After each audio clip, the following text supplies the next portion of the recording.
dia anggap semua orang Indonesia itu goblok. Dan nggak bisa ngerti apa maksud omongan dia, ngerti nggak sih?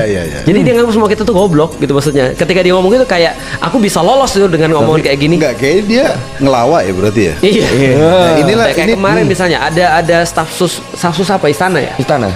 Lalu kemudian ketika aku bilang gini, ini gila ya, ini negeri ini menurutku ya nggak ada adab sama sekali. Karena Iya benar-benar ya orang-orang pintar itu bisa berpura-pura bego gitu kan ya. Padahal itu menurutku nggak pantas sih. Jadi ketika ditanya ini kantor Tempo dikirimin kepala babi. ya Nah kemudian dia bilang dimasak aja. Itu pernyataan sekali lagi ya. Kalau Ya. aku jadi bosnya itu aku pecat saat itu juga tuh. Ini udah pasti diklip. itu yang waduh.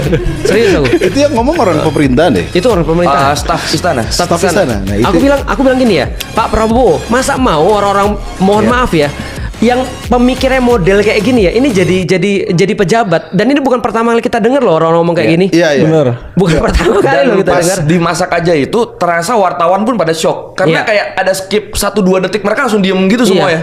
Nah, Serius, Bener-bener nggak ada itu respon maksudnya. lanjutan. Serius. Iya, serius. Wartawan Lu jawab pas dia begini. ngomong dimasak aja, terus wartawan juga pada diem. Terus dia ngomong Terus apa akhirnya lagi? dia yang ngomong sendiri Iya. lagi.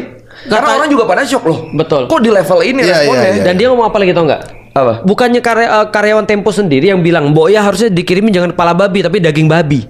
Iya, dia Aku bilang, serius Li, lu menyikapi perkara kayak gini? Astagfirullahaladzim. Terus ditanya lagi, emang mereka merasa terancam? Aku bilang, serius Li?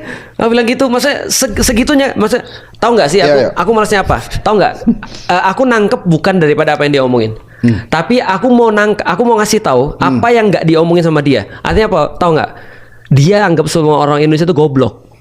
Dan nggak bisa ngerti apa maksud omongan dia, ngerti nggak sih? Iya, iya, iya. Jadi dia nganggap semua kita tuh goblok gitu maksudnya. Ketika dia ngomong gitu kayak aku bisa lolos tuh dengan ngomongan kayak gini. Enggak, kayak dia ngelawak ya berarti ya. Iya. Nah, inilah